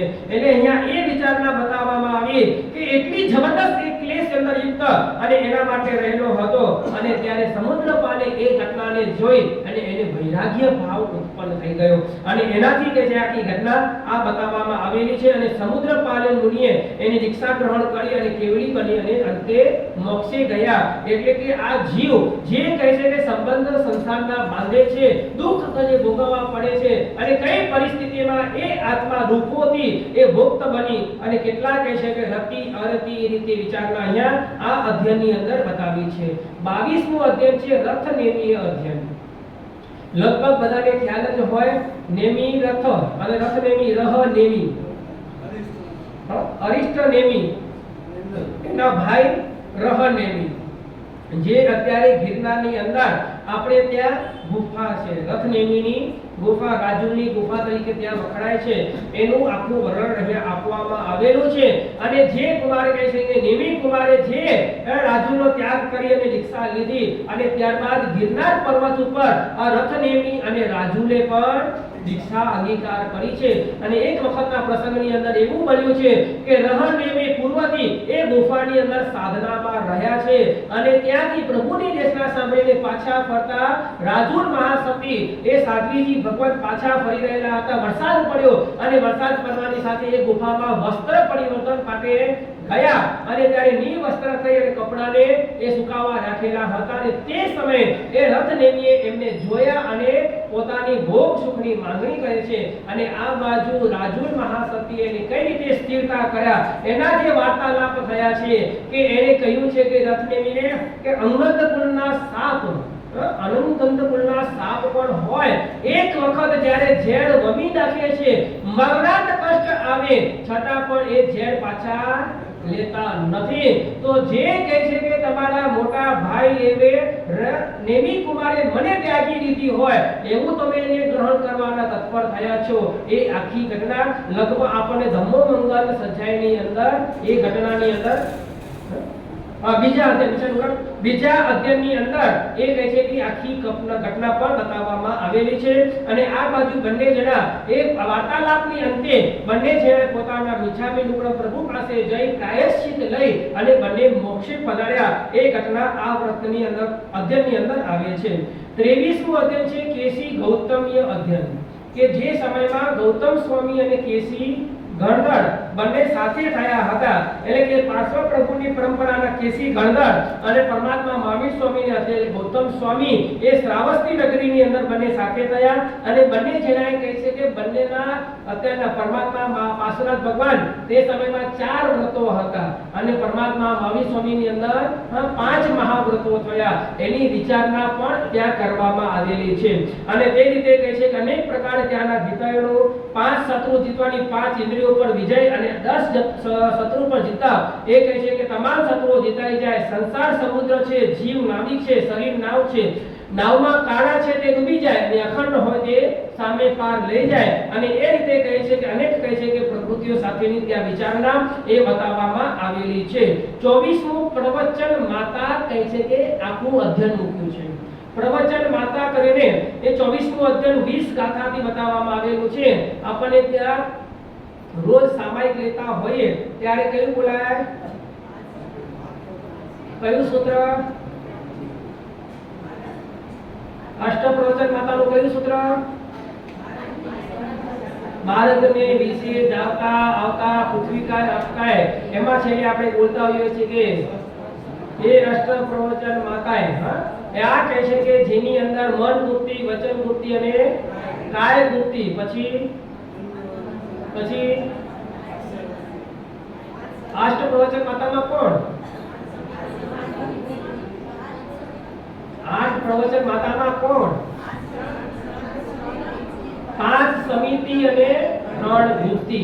એની કહે છે કે વિચારણા અહીંયા બતાવી અને અહીંયા કહ્યું છે કે ગુપ્તીને બંને પ્રકારે શા માટે અને સમિતિ શા માટે એની શબ્દની વિચારણા કરી છે કે ઇરિયા સમિતિ શું છે, ભાષા સમિતિ શું છે, ગુપ્તી શું છે અને એની વિચારણા અહીંયા કરી અને એમ કહ્યું છે કે પ્રવચન એટલે કે દ્વાદશાંગી, પ્રવચન એટલે 12 અંગ અને 12 અંગ તો જ્ઞાન કહેવાય છે, પરંતુ અહીંયા કહ્યું છે કે જ્ઞાન હોય પરંતુ જેની અંદર દર્શન અને ચારિત્ર નથી તે પણ જ્ઞાન મહત્વનું નથી.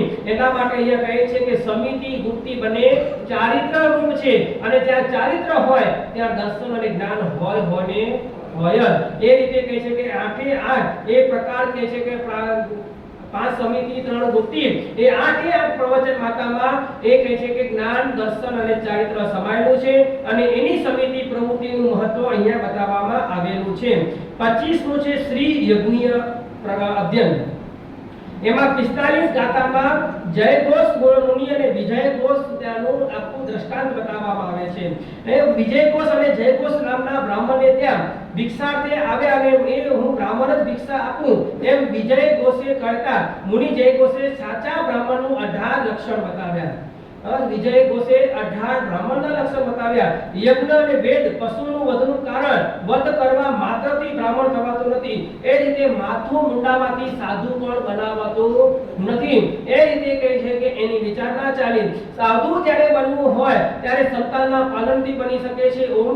ઓમકાર જપનો ખાલી જાપ કરવાથી નહીં પરંતુ બ્રહ્મચર્યનું પાલનથી અને વિશેષે જંગલમાં રહેવાથી નહીં પરંતુ જ્ઞાન પ્રાપ્તિથી મુનિ બનાતું હોય. વલ્કલ એટલે કે વસ્ત્ર, વલ્કલ એટલે પાંદડા છાડના કોઈ પણ પાંદડા લઈ અને એનું કહે છે કે શરીર ઢાંકવું એટલુંથી નહીં પરંતુ કહે છે કે તપથી કરીને પણ આ મુનિ બનાતું હોય છે. અને જે કહે છે કે ક્ષમા રાખે છે, જેનામાં કહે છે કે નિર્દોષ ભાવ છે અને 10 વિત યતિ ધર્મનું જે પાલન કરે છે તે મુનિ છે. અને એ રીતે કરી અને અહીંયા કહે છે કે વિજય ઘોષ અને જય ઘોષનું દ્રષ્ટાંતમાં આની વિચારણા મુનિ અને બ્રાહ્મણ સાથેની વિચારણા બતાવી છે. 26મું અધ્યયન છે સમાચારી અધ્યયન. અને સમાચારી એટલે કે સાધુ ક્રિયા. પ્રથમ કહે છે કે સમાચારી કોઈ વિશેષ પ્રકારની અલગ નહીં. અત્યારે આપણા રીતે વિચાર કરીએ કે અચલગસની સમાચારી અલગ, તપાકસની સમાચારી અલગ, ખતરગસની સમાચારી અલગ, સ્થાનકવાસી હોય તેની સમાચારી અલગ હોય. આ સમાચારી કોઈ પ્રભુજીએ પહેલા કોઈ પ્રકાશ પાડી નથી. સમાચારીની અંદર કહેવામાં આવે છે કે 10 પ્રકારની સમાચારી બતાવી છે. 10 પ્રકારની સમાચારીમાં આવે છે ઈચ્છાકાર સમાચાર, મિચ્છાકાર સમાચાર, કથાકાર સમાચાર, આવસહી, નિશ્ચયી અને 5 પ્રકારના સ્વાધ્યાય. આ પ્રકારની 10 પ્રકારે સારે સમાચારી આપી છે. એમાં વિશેષે કહ્યું છે કે કોઈ પણ કાર્ય કરવું હોય તો પહેલા ઈચ્છા પૂછવાની હોય. અત્યારે અમે બધા તમને ઓર્ડર આપી જયેશભાઈ આમ કરી નાખજો, આમ કરવાનું છે, એ ઓર્ડર હોય નહીં. એ પહેલી સમાચારી છે ઈચ્છાકાર.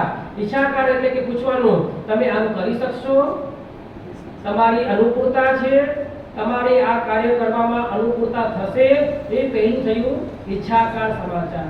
અને પછી કહે છે કે એ કાર્ય થાય અને ત્યાર પછી એ હા પાડે ત્યારે પછી એને કાર્ય સોંપવાનું હોય. એ કાર્ય પૂર્ણ થાય અને પાછું કાર્ય સોંપવાનું. આપણે કલ્પસૂત્રમાં પણ બરાબર સાંભળ્યું હોય કે રાજાએ કહે છે કે સેવકોને કાર્ય સોંપ્યું અને કાર્ય પૂર્ણ કરીને પાછું કાર્ય સોંપ્યું એવો શબ્દનો ઉલ્લેખ બતાવે છે. તો શા માટે કે ભાઈ જે કાર્ય થયું હોય એની જાણકારી પાછી આપવી એટલે કે કાર્ય પાછું સોંપ્યું કહેવાય.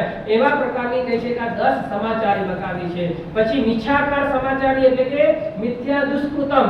મારી કોઈ ભૂલ થઈ હોય તો મિથ્યા મે દુષ્કૃતમ એ મિથ્યા સમાચારી બતાવી છે. પછી તથાકાર સમાચારી કે ભાઈ એની ઈચ્છા ન હોય તો પછી જબરદસ્તી કરવી નહીં, એને ત્યારે એને છોડો અને એની પાસેથી ક્ષમા યાચના કરવી. એ રીતે કહે છે કે સમાચારીના પ્રકાર બતાવ્યા છે. પછી 5 પ્રકારના સ્વાધ્યાય બતાવ્યા છે કે પૃચ્છના, પરિપૃચ્છના, સ્વાધ્યાય. એ પ્રકારના કહે છે કે સ્વાધ્યાયની ક્રિયા કે તમે પહેલા સાંભળો, સાંભળ્યા પછી તમે એનું મનન કરો, મનન કરીને તમે ચિંતન થયું હોય પછી કોઈ પ્રશ્ન થાય તો પ્રશ્ન તમે પૂછો અને પછી તમે એનું સમાધાન મેળવો. આ પ્રકારના 5 સ્વાધ્યાય સાથેની 10 પ્રકારની સમાચારી અહીંયા બતાવવામાં આવેલી છે. અને જે સમાચારીનું પાલન કરી અનંતા આત્માઓ તરી ગયા છે અને હજી પણ એ સમાચારીનું પાલન કરતા કરશે અને કરી રહ્યા છે. 27મું અધ્યયન છે ખલુકીય અધ્યયન, જેનો 17 ગાથા છે આચાર્ય ગર્ગ. અહીંયા ગર્ગ મુનિની લગભગ પહેલા એક વાત કરી ગયો હતો કે જે 500 આચાર્યના શિષ્યો અને 500 આચાર્યના શિષ્યો બધા મોક્ષે જનારા, પરંતુ પોતાના ગુરુ હતા એ અભવ્ય હતા. એનું નામ મને લગભગ પ્રવીણભાઈએ ત્યારે પૂછ્યું હતું, પરંતુ એના કહે છે કે ઉદાહરણમાં એ દ્રષ્ટાંતમાં નામ નથી આવતું, પરંતુ એના નામની ઓળખાણ એટલા માટે આપવામાં આવે છે કે એમને કહે છે કે તે સમયે પરીક્ષા કરવામાં આવી હતી અને એ પરીક્ષાના દરમિયાન એમના સાથે કહે છે કે પૂર્વમાં એક ગામની અંદર આચાર્ય ભગવંત બિરાજમાન હતા અને એ બિરાજમાન આચાર્ય ભગવંતે રાતે સ્વપ્ન આવ્યું અને એ સ્વપ્નની અંદર 500 શ્વેત હાથીઓ જઈ રહ્યા છે અને વચ્ચે એક ઊંટ દેખાયો. 500 હાથીઓની વચ્ચે એક ઊંટ દેખાયો. મનની અંદર એવો પ્રશ્ન થયો કે આવું સ્વપ્ન શા માટે આવ્યો, અને એનું ચિંતન કરતા વિકાસતા પોતાની બુદ્ધિને ખ્યાલ આવ્યો અને એમને ઉપયોગતા ખ્યાલ આવ્યો કે અત્યારે કોઈક આવી રહ્યા છે, 500 સાધુઓ સાથે એક આચાર્ય આવે છે અને એ આચાર્ય ભગવંત આવતા હોય, વચ્ચે ઊંટ દેખાયો એટલે કે એમને અભવ્યની ખ્યાલ આવી ગયો. 500 શિષ્યો પોતે જ્યારે આવે છે ત્યારે એ આચાર્ય ભગવંત 500 શિષ્યોના અધીને કહે છે કે તમારા ગુરુ અભવ્ય છે, તમારે એની સાથે રહેવાય નહીં. તો કોને ખ્યાલ આવે કે કારણ કે 500 શિષ્યોના ગુરુ કોઈ સામાન્ય વ્યક્તિ થોડી કહેવાય કે એમને કોઈ શિષ્ય થતા હોય. આ 500 ના ગુરુ અભવ્ય હોય, કોને કલ્પના આવે? અને કોઈ ગુરુ વિશે કોઈ આવું બોલે તો તરત જ સ્વીકાર પણ ન થાય. એટલે મનની અંદર એમને કહ્યું કે ના, તમે ખોટું બોલો છો, આવું ન હોય, કે નહીં આવું છે. અને એ કહે છે કે પૂર્વનો કોઈ પુણ્ય પ્રતાપના કારણે એમની પાસે પ્રવચન લબ્ધી છે, એ 9 પૂર્વ સુધીનો અભ્યાસ પણ કરી શકે છે, એને શક્તિથી તમને બધાને શિષ્ય બનાવ્યા છે, પણ પોતે અભવ્ય છે. ત્યારે એના કહે છે કે ગુરુ સાથેની વિચારણા કરી અને શિષ્યના કહે છે કે હવે રાત્રે એ માતૃની જવાની ભૂમિ ઉપર તે અંધારા મૂક્યા છે, એટલે કે કોલસા, અને કોલસાના નાના નાના કટકા કરી અને રસ્તામાં પાથરી દીધી છે. અને પછી જે અભવ્ય આચાર્ય ભગવંત છે, 500 શિષ્યોના ગુરુ છે, રાત્રે કહે છે કે લઘુ શંકા માટે ઊભા થાય છે અને ઊભા થઈને ચાલતા જાય છે અને ત્યારે પગની નીચે અંધારા એટલે કે નાની કોલસી પગમાં આવે એટલે કે કડ અવાજ થાય છે. અને એ સમયે અભવ્યની છાપવાળા હોવાના કારણે તેમણે શું કર્યું કે પગથી મસરી રહ્યા છે અને એમ કહી બોલતા હતા, લે મહાવીરના જીવડા તને મોક્ષ આપું છું, લે મહાવીરના જીવડા તને મોક્ષ આપું છું. અને એ રીતે પગથી મસરી રહેલા હતા. એમને એમ લાગ્યું હતું કે અહીંયા કોઈક મકોડા કે કીડી એવી જીવજંતુઓ છે અને એવા ભાવથી એને મસરવાની ક્રિયા કરી અને એ રીતે એ જે શિષ્યોના અધિમુખ્ય હતા અને ગુરુ ભગવંત હતા એ બંને જોઈ રહ્યા હતા અને પાકે ખ્યાલ આવ્યો એટલે એમનું નામ ત્યારે અંધાર મર્દત આચાર્ય તરીકે ઓળખાણ પામેલા છે. આવી જ ઘટના અહીંયા કહે છે કે યાદ આવ્યો કે ખુલાસો કર્યો. એવી જ રીતે આ ઘટનાની અંદર પણ ગર્ભ આચાર્ય ભગવંતની ઘટના આવે છે. એના ગર્ભ આચાર્ય ભગવંતે પણ એવા કોઈ ઉદ્યત શિષ્યો હતા અને એવા ઉદ્યત શિષ્યો હોવાના કારણે એ ગર્ભ આચાર્ય ખૂબ જ પરેશાન હતા. શિષ્યો એવા હતા કે એવા તોફાની હતા, બળદને કહે છે કે માલિકને આખા રસ્તામાં હેરાન પરેશાન કરી નાખે. આચાર્યો શિષ્યો વિનીત અને અસંયમીઓ હતા અને જંગલમાં પણ જાય તો પણ શાંતિથી રહેતા ન હતા, કામમાં વેઠ વાળતા હતા, ગુરુની સમાધિને ખંડિત કરતા હતા અને કેટલાક શિષ્યો એવા હતા કે જેમને સારી રીતે સમજાવવા છતાં પણ સુધરતા ન હતા. અને એટલા માટે ગર્ભ આચાર્ય ભગવંતોને ખ્યાલ આવ્યો કે જો હું આમની સાથે રહીશ તો મારો આત્મા પણ સીધાતો રહેશે. એમ વિચારી બધા જ કહે છે કે કુશ શિષ્યોને છોડી ગર્ભ આચાર્ય છૂટા એકલા વિહારી થઈ ગયા. એની સાથેની આખું કહે છે કે ઘટનાક્રમ એ અધ્યયનની અંદર બતાવ્યું છે. 28મું છે મોક્ષ માર્ગ ગતિ અધ્યયન, જેમાં 36 ગાથા બતાવી અને એમાં કહ્યું છે કે જ્ઞાન, દર્શન, ચારિત્ર અને તપ એ મોક્ષનો મુખ્ય માર્ગ છે.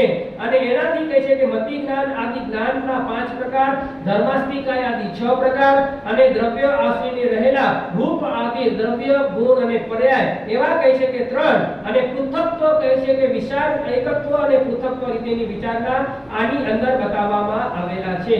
સમ્યક જ્ઞાન કઈ રીતે પ્રાપ્ત થાય છે એના કહે છે કે 10 પ્રકાર બતાવવામાં આવેલા છે. એની સાથે જીવ આદિના 9 પ્રકાર તત્વ બતાવવામાં આવેલા છે. નિસંખ્ય નિખંખીય આદિ 8 દશાંશના એ બતાવવામાં આવેલા છે.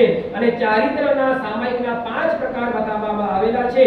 અને એ રીતે કહે છે કે તપના 12 પ્રકાર અભ્યંતર તપ અને બાહ્ય તપ 6 વિવાદે ભેદ કરી અને એ કહે છે કે દર્શન જ્ઞાન ચારિત્ર તપ એની વિશેષ સમજણ આ અધ્યયનની અંદર આપવામાં આવેલી છે.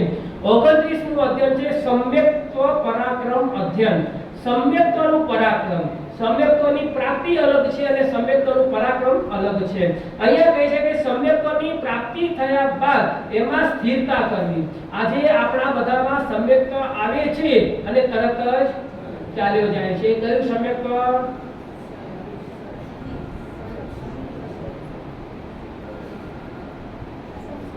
ઉપશમ સમ્યક્ત્વ. અને ક્ષાયોપશમી કેટલી વાર આવે? આખા ભવચક્રમાં 5 જ વાર. અને ક્ષાયિક સમ્યક્ત્વ 1 જ વાર. એ રીતે અહીંયા સમ્યક્ત્વની પરાક્રમની વ્યાખ્યા પ્રભુએ બતાવેલી છે.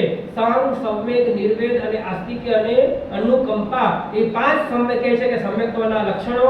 પછી અનંતાનુબંધી કસાય, પછી કયા આવે છે? અનંતાનુબંધી, પ્રત્યાખ્યાની, અપ્રત્યાખ્યાની અને સંજવલન. આ બધા કસાયોની પણ અહીંયા વ્યાખ્યા બતાવેલી છે. અને જીવ કઈ રીતે કહે છે કે આ રીતે સમ્યક્ત્વને ગમે છે અને સમ્યક્ત્વને પામે છે એ રીતે કહે છે કે બતાવી. અને 3 ભવમાં જીવ મોક્ષમાં જાય એ કહે છે કે ક્ષાયિક સમ્યક્ત્વની પ્રાપ્તિ બતાવી. અને 6 આવશ્યક 5 પ્રકારના સ્વાધ્યાય, 3 પ્રકારની બુદ્ધિ, કસાય વિષય ઉપર વિજય આદિથી શું લાભ થાય તેના સુંદર ઉત્તરો આ અધ્યયનની અંદર પ્રભુએ બતાવ્યા છે. 30મું અધ્યયન છે તપો માર્ગ ગતિ અધ્યયન.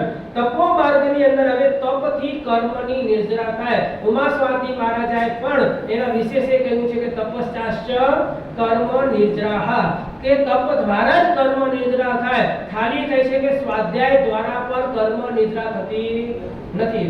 કોઈ જીવ એમ કહે કે હું ખાલી સ્વાધ્યાય જ કરતો રહીશ, ખાલી હું વાંચન કરતો રહીશ, સારું સારું શ્રવણ કરતો રહીશ તો મારી કર્મ નિર્જરા થાય, તો પણ તે પણ ભગવાનને માન્ય નથી. તપથી નિર્જરા એટલા માટે કે ઘાતી અનગાતી કર્મો પણ એ કહે છે કે તપ દ્વારા જ થતા હોય છે. એની કહે છે કે અલગ અલગ પ્રકારો બતાવી. એના માટે પણ કહેવામાં આવ્યું કે જેમ કોઈ સરોવરમાં નવું પાણી અટકાવવા માટે અને પાર ઊભી કરવી પડે છે, એટલે કે અહીંયા પણ કહ્યું છે કે કર્મ આવવા રોકવા માટે કયું તત્વ છે? કર્મને રોકવા માટે કયું તત્વ? સંવર તત્વ. અને પછી આવે છે આશ્રવ અને પછી આવે નિર્જરા. એ આખી ક્રમ જે 9 તત્વમાં વિશેષ પ્રકારે સમજવામાં આવેલા છે એની વિસ્તારથી અહીંયા બતાવેલી છે. 31મું અધ્યયન છે ચરણ વિધિ અધ્યયન. એની અંદર પ્રભુજીએ કહે છે 1 થી 33 પ્રકારની સુધીની સ્થાનના દર્શનો બતાવ્યા છે. અમારે પણ રોજ કહે છે કે તમારે જે અતિચાર બોલાતા હોય તેમ અમારા કહે છે કે રોજ શ્રવણ સૂત્ર બોલાય. અને એ શ્રવણ સૂત્રની અંદર 1 થી લઈ અને 33 પ્રકારની આસાધના બતાવી છે. 1 શું છે, 2 કઈ આસાધના, 3 આસાધના, 4 આસાધના, 5 આસાધના, આ રીતે 33 પ્રકારની આસાધના બતાવી છે. અહીંયા પણ કહે છે કે 33 સ્થાનના એ ચારિત્ર જીવની વિશેષતા જે શ્રવણ સૂત્રમાં બતાવવામાં આવેલી છે એનું અહીંયા કહે છે કે વર્ણન બતાવવામાં આવેલું છે. અને એ કહે છે કે સાધુ એ 33 આસાધનાથી રહિત એ સંયમ જીવનની આરાધના કરે, એ કહે છે કે સંસાર મુક્તથી જલ્દી મુક્ત થાય છે. એ અધ્યયનની અંદર ચરણ વિધિ બતાવેલી છે. આમ પણ ચરણ સિત્રી અને કરણ સિત્રી એની પણ વ્યાખ્યા બતાવી છે. 32મું અધ્યયન છે પ્રમાદ સ્થાન, જેની ગાથા છે 111. પ્રમાદ અધ્યયન પહેલા આવી ગયો, વળી પાછું આ પ્રમાદ અધ્યયન આવી રહ્યું છે. અને તેમાં પણ કહે છે કે જેને ચારિત્ર પાલન કરવું છે તેને પ્રમાદનો સંપૂર્ણ ત્યાગ કરવો જ જોઈએ તૃષ્ણાનો ત્યાગ હોય, એ તૃષ્ણાથી ઉત્પત્તિ સ્થાન એ મોહ છે. મોહ એ રાગ દ્વેષનું બીજ છે. એ મોહથી જ કારક દ્વેષ થાય, તો રાગ દ્વેષ એ કર્મ સ્થાનનું બીજ છે.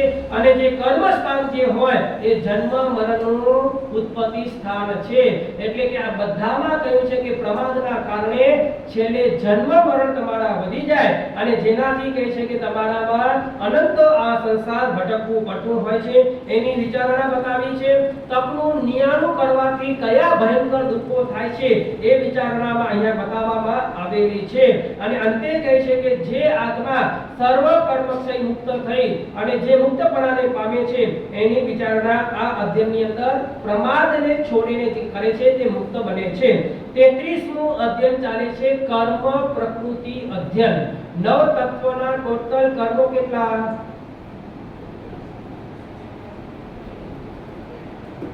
અલગ અલગ વિભાગે મૂક્યા છે. કોઈને ખબર છે? ગણ્યા છે કે નથી ગણ્યા?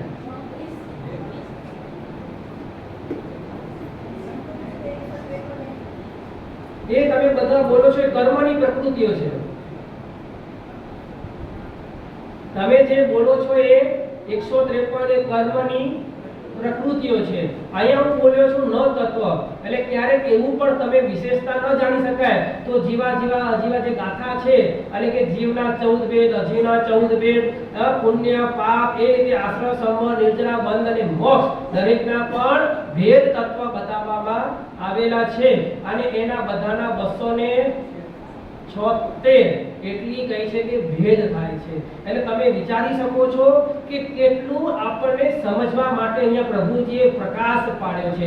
અહીંયા કહે છે કે કર્મ પ્રકૃતિઓ દ્વારા પણ એ કહે છે કે જેટલા પણ કર્મ છે આપણા એની પણ વિશેષ ભેદ પાડ્યા છે. અત્યારે આપણે જે 9 તત્વના જાણ્યા એ રીતે 153 થાય છે, 103 પણ થાય છે. એ રીતે કર્મની પ્રકૃતિઓ બતાવેલી છે. જ્ઞાનના વર્ણની 5, દસના વર્ણની કેટલી છે?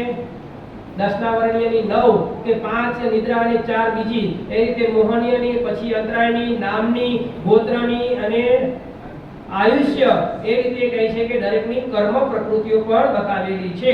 એની એ રીતે કહે છે કે અલગ અલગ રીતે ભેદ પાડી અને આઠે કર્મની કહે છે કે પ્રકૃતિ, બંધ, રસ અને એની કહે છે કે ઉદીરણા, એની વિચારણા, એ આખો જો અભ્યાસ કરવો હોય તો 6 કર્મ ગ્રંથનો અભ્યાસ કરવો.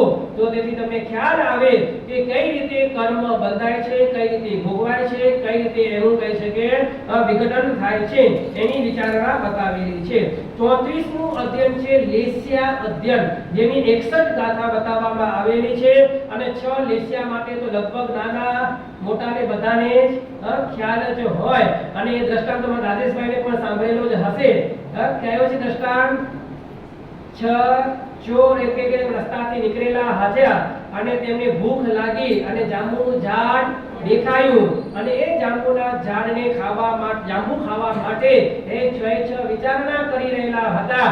અને એમાંથી એક કહ્યું કે જાંબુ ખાવાથી આખું થડ કાપો.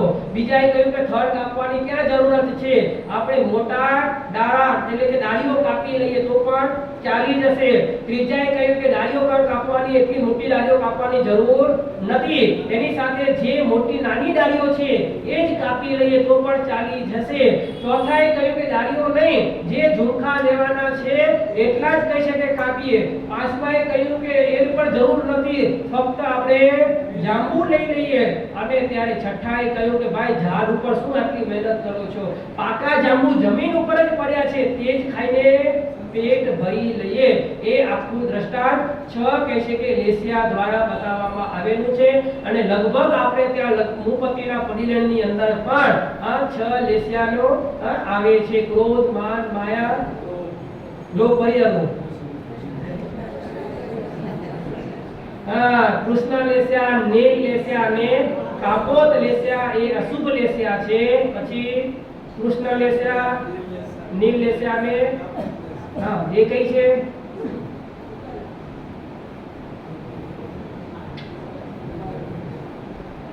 ભૂલે ગઈ. બોલો છો ને કૃષ્ણ લેસ્યા, નીલ લેસ્યા, કાપોત લેસ્યા, પછી શું બોલો છો? રુધિગાળો, રસગાળો, સાતાગાળો અલગ છે. શુદ્ધ લેસ્યાનું નામ બોલો. લ્યો. હે? ના ના, શુદ્ધ લેસ્યાના નામ પૂછું છું. હવે આગળ તે લેવું પડશે ને. કૃષ્ણ લેસ્યા, કાપો લેસ્યા, ખરાબ લેસ્યા તો ત્યાગી દીધી. પછી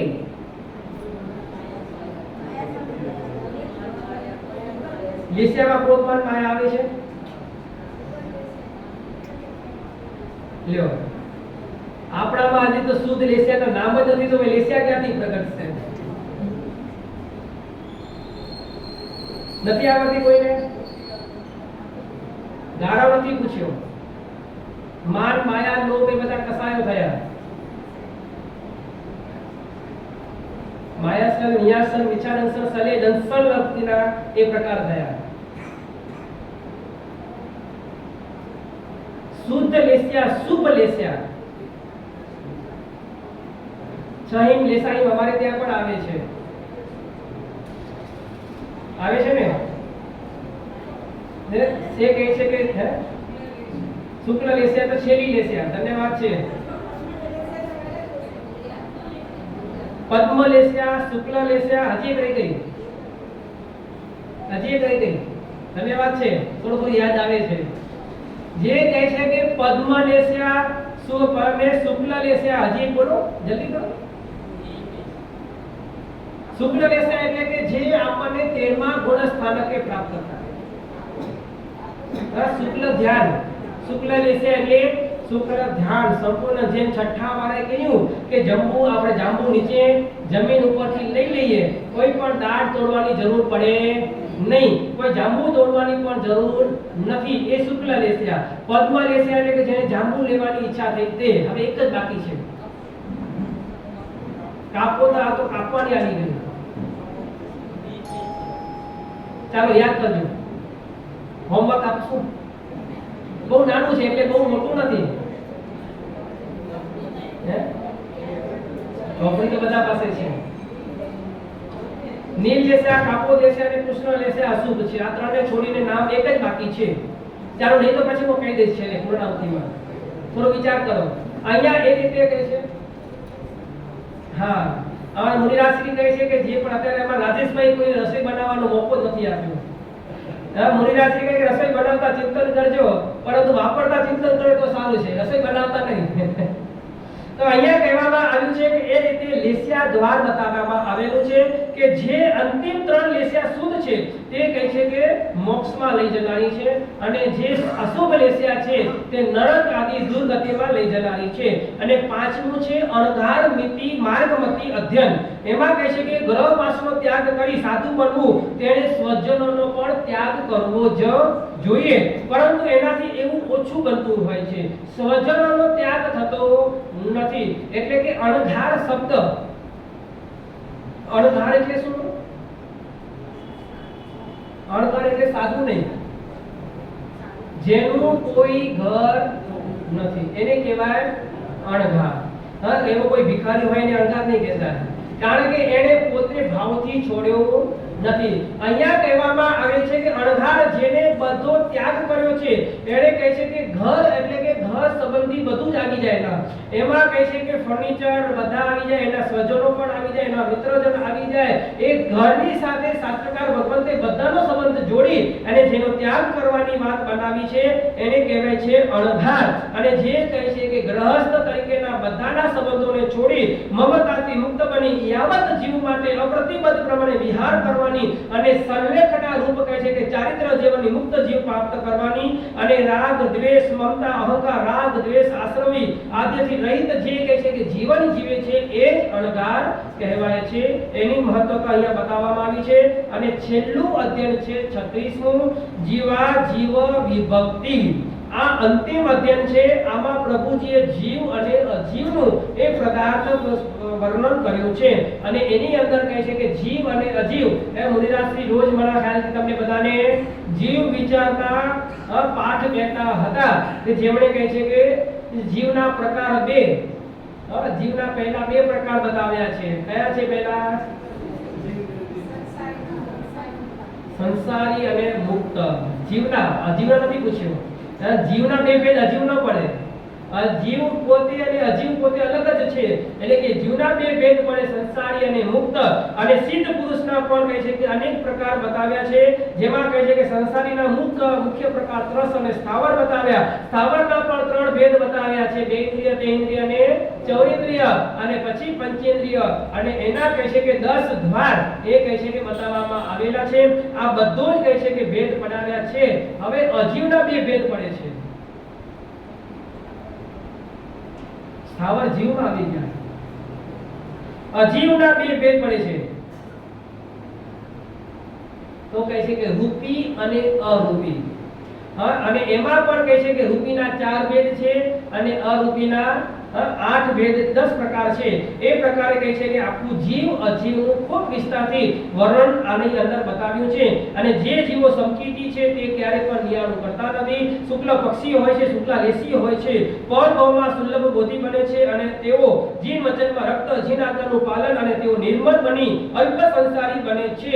આ રીતે પ્રભુએ 36 અધ્યયનની દેશના પ્રભુએ અહીંયા પૂર્ણ કરી, અને એ રીતે પ્રભુજીની 36 દેશના પૂર્ણ થતા એ પ્રભુજી કહે છે કે હવે અપૃષ્ઠ પ્રશ્નો જે વિપાકના અધ્યયનના કહેવામાં આવેલા છે. પુણ્ય વિપાકના 55 અધ્યયન, 55 અધ્યયન એ કહે છે કે પાપ વિપાકના પર બતાવવામાં આવેલા છે. અને પછી અપૃષ્ઠ એટલે કે જે નથી પૂછાયેલા એવા પ્રશ્નો પર અહીંયા બોલાવવામાં આવે છે. અહીંયા કહે છે કે 5મા આરા અને 6ઠા આરાનું પણ ભાવિ કેવું હશે એ પણ વિચારણામાં આવેલું છે. અને જે 6ઠા આરા પૂર્ણ થશે પછી 63 સલાકા કયા થશે એ પણ વિચારણામાં આવેલું છે. અત્યારે અંતો નથી, અડધો કલાક હજી ઉતાવળ નહીં કરતા, હજી કારણ કે નહીં તો પછી કાલે બપોરનું વ્યાખ્યાન નાખવું પડશે. કેટલા લોકો આવશે કાલે બપોરના? એટલે કે અત્યારે ચાલુ રાખીએ, બરાબર છે?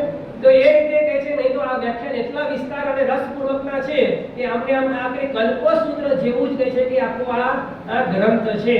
અને ખૂબ કહે છે કે મજેદારી આ ગ્રંથની અંદર હવે પ્રભુને કહે છે કે ગૌતમ સ્વામી પહેલા 55 ની અંદર પૂછે છે કે હે ગૌતમ સ્વામીએ પ્રશ્ન પૂછ્યો કે ગૌતમ તીર્થંકરોના કાળમાં ભરત ક્ષેત્ર ગામ, નગર અને શહેરોથી સમૃદ્ધ હતું. નગરજનો પાસે ધન ધાન્યના ભંડારો હતા, ગામડાઓ નગર અને જેવા હતા, નગરો સ્વર્ગ જેવા હતા, ઘરના વડીલો મોટા રાજા જેવા અને હતા, રાજાઓ કુબેર જેવા હતા. જીન શાસનના આચાર્ય ચંદ્ર